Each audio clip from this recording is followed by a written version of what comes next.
Chapter 2 School Days.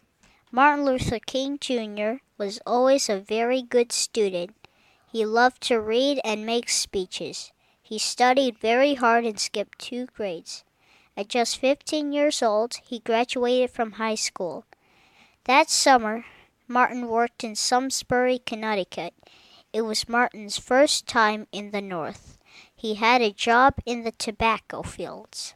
He was surprised to see how different life was for blacks in the North. Black and white children went to the same schools. There were no separate restaurants. Martin dreamed that this could happen in the South too. If only there was some way he could make this dream come true. Martin returned to Atlanta to attend Morehouse College. This was the same college that his father had attended. All the students at the school were black. All the teachers were black too. At first,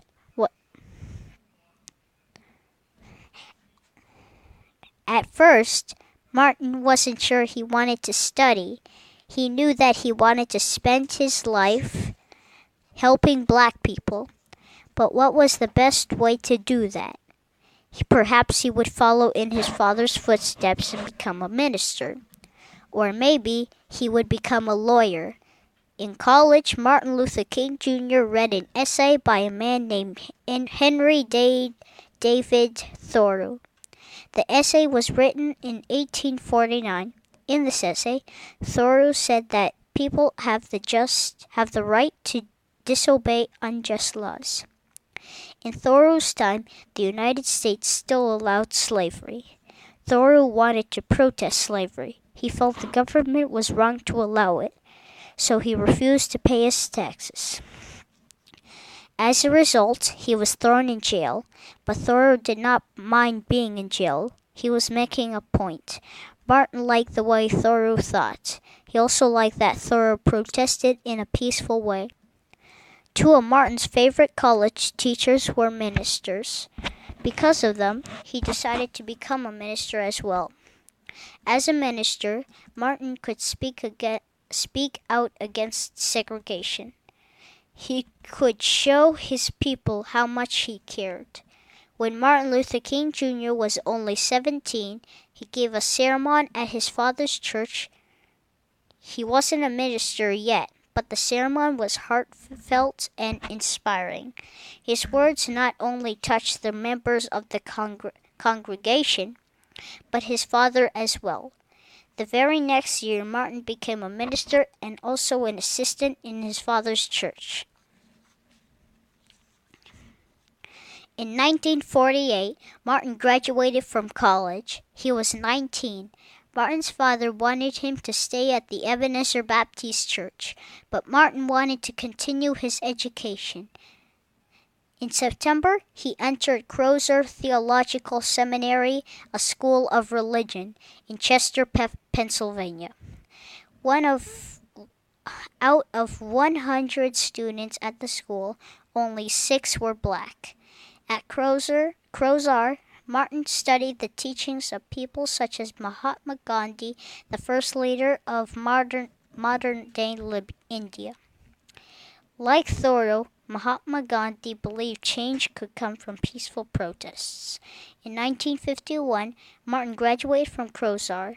He was the top student in his class, but he still thought there was more to learn about helping people through protests.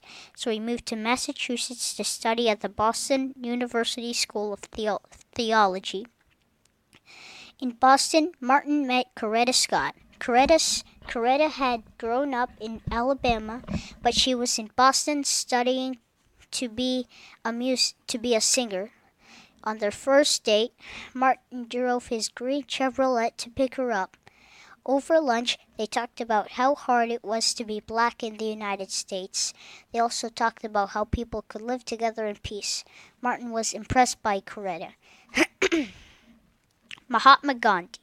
Mahatma Gandhi was a political and spiritual leader of India. He was born on October 2, 1869, in the city of Porbandar.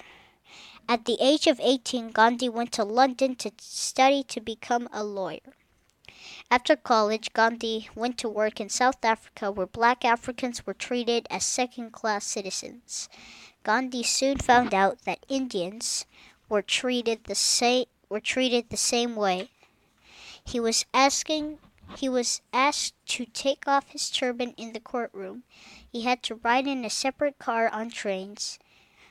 These experiences made Gandhi decide to lead peaceful protests. He believed this was the best way to show that discrimination was very wrong. Later, back in India, Gandhi played a great part in freeing his homeland from British rule. Even though he spent many years in prison, Gandhi practiced nonviolence throughout his life.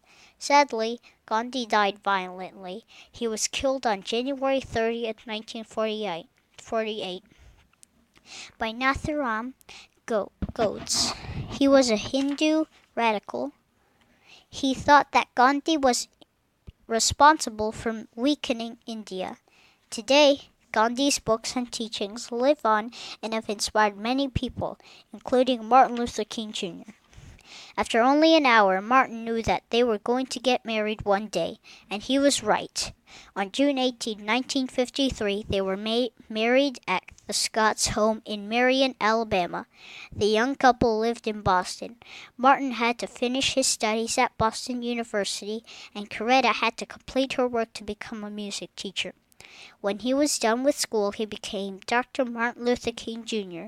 Martin was now ready to start his life's work, but exactly how would he do that?